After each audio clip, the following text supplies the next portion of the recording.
What happened to Jehoram of Judah due to his wickedness?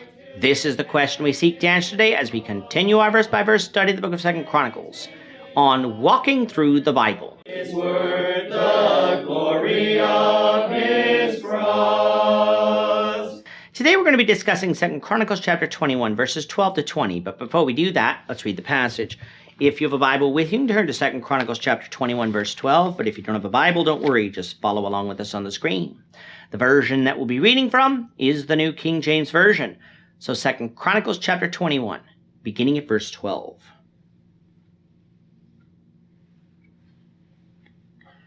And a letter came to him from Elijah the prophet, saying, Thus says the Lord God of your father David, because you have not walked in the ways of Jehoshaphat your father, or in the ways of Asa king of Judah, but have walked in the way of the kings of Israel, and have made Judah and the inhabitants of Jerusalem to play the harlot, like the harlotry of the house of Ahab, and also have killed your brothers, those of your father's household, who were better than yourself.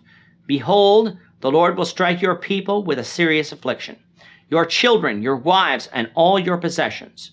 And you will become very sick with the disease of your intestines, until your intestines come out by reason of the sickness day by day.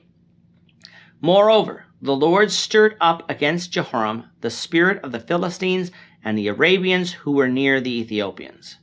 And they came up into Judah and invaded it, and carried away all the possessions that were found in the king's house, and also his sons and his wives, so that there was not a son left to him, except Jehoahaz, the youngest of his sons. After all this, the Lord struck him in his intestines with an incurable disease. Then it happened in the course of time, after the end of 2 years, that his intestines came out because of his sickness, so he died in severe pain. And his people made no burning for him, like the burning for his fathers. He was 32 years old when he became king. He reigned in Jerusalem 8 years, and to no one's sorrow departed. However, they buried him in the city of David, but not in the tombs of the kings. We have now come to the portion of 2 Chronicles dealing with the reign of the 5th king of Judah, Jehoram, son of Jehoshaphat. With Jehoram's reign, we end a 66-year period of righteous kings ruling over Judah and enter into an especially dark period in this section of Judah's history, one that will eventually threaten the existence of the house of David had it not been for the providence of God. In our last lesson, we discussed how Jehoram actually co-reigned with his father for about 6 years before taking over sole reign about 1 year before his father's death and reigning for 8 years. His reign coincided with much of the reign of Jehoram, king of Israel, who was Ahab's son and Jehoram of Judah's brother-in-law. It is this intermarriage with the house of Ahab to a woman named Athaliah that likely is some of the cause of Jehoram's descent into idolatry, though Jehoram is fully responsible for his own actions.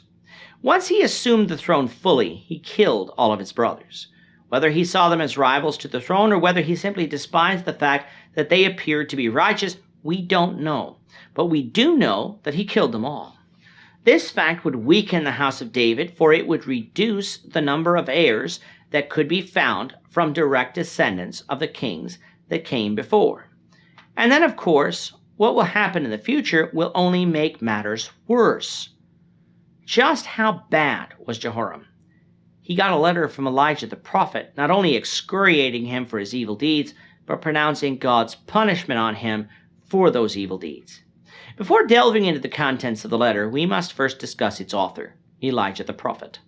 It is easy to assume that the Elijah being spoken of here is the famous prophet Elijah that we met back in 1 and 2 Kings, for he really is the only Elijah the prophet we read of in scriptures.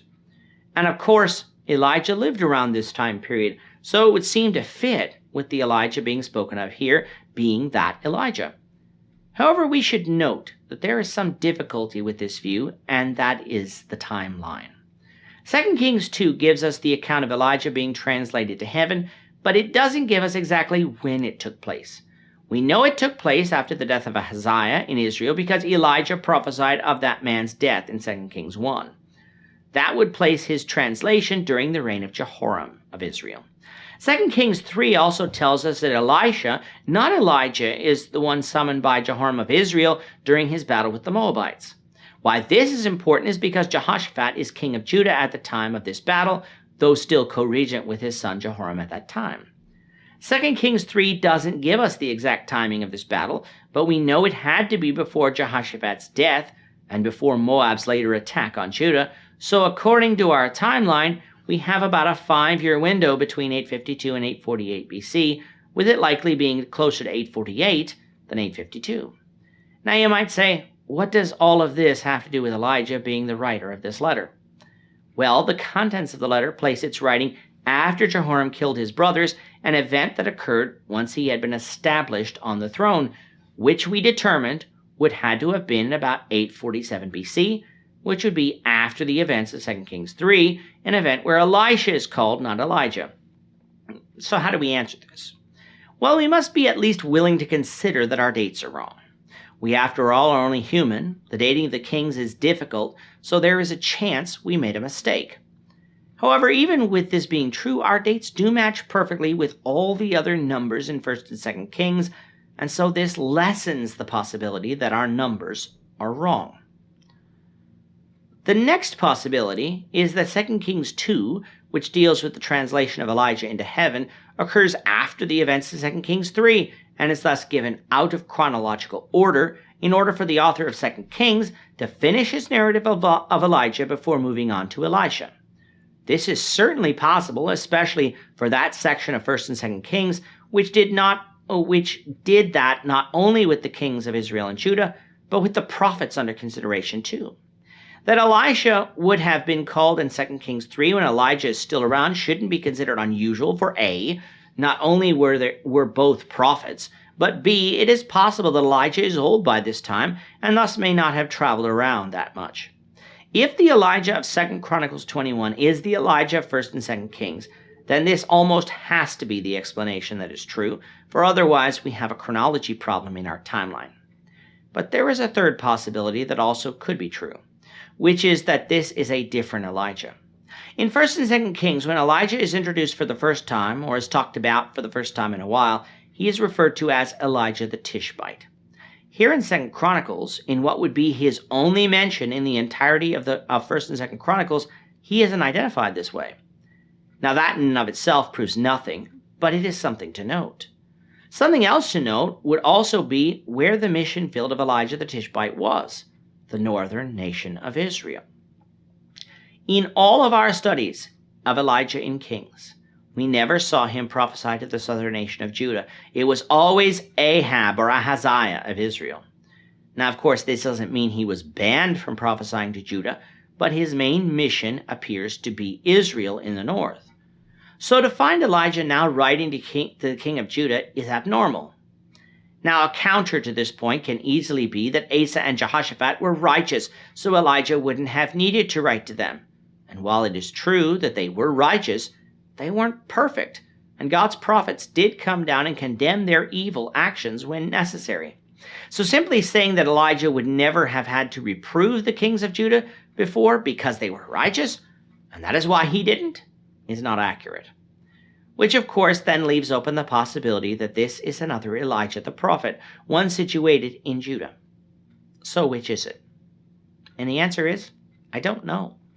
Both possibility 2 and 3 have merits, and so either of them could be true. But in the end, if this was Elijah the prophet that we know, or another Elijah the prophet, his message from God is the same. Jehoram was a wicked king who was leading Judah down the same path of idolatry that Ahab had continued to lead Israel. He killed his brothers who were better than him, implying that they were righteous for no cause at all, meaning this was a wicked act. Jehoram's wickedness was thus like none of the other wicked kings of Judah who came before him. For remember, Ahab was the wickedest king that Israel had up until this point. And what would be the consequence for Joram doing this? First, the peace that Jehoshaphat had largely enjoyed would be gone. God would stir up nations round about Judah, like the Philistines and the Arabians, who would come and invade Judah. They would ravage the nation of her wealth and even kill almost all of Jehoram's sons and wives save one, the youngest, Jehoahaz, a man who will be known as Ahaziah in chapter 22. This punishment would further weaken the house of David, for again, more heirs are being taken out of the way. But lest we think that it will only be others who suffer due to the actions of Jehoram, rest assured, Elijah tells Jehoram that he would be struck with an incurable and quite painful disease of the intestines that would eventually lead to his death. We don't know exactly what this disease was, but whatever it was, in the end it destroyed his intestines to the point that the author says they simply came out, leading to his death. Such would not have been easy on Jehoram at all, and would have been a rather gruesome death to suffer, all because of his sin. And to make matters worse for him, at his death, the people weren't sad to see him go. They didn't mourn for him like they did for the past kings, nor did they bury him in the tomb of the kings. This shows us that even though Judah had gone after idols, that even they had limits. For they saw that the behavior of Jehoram simply was vile and repugnant, behavior unfitting for a king. His son Ahaziah would reign in his place, but would only do so for a short time. We'll find out why, the Lord willing, in the next lesson. With that, our time is up for today. The Lord willing, we hope you'll join us for tomorrow's discussion of 2 Chronicles chapter 22, verses 1 to 12, as we continue our walk through the Bible, one verse at a time. Thank you for watching today's episode.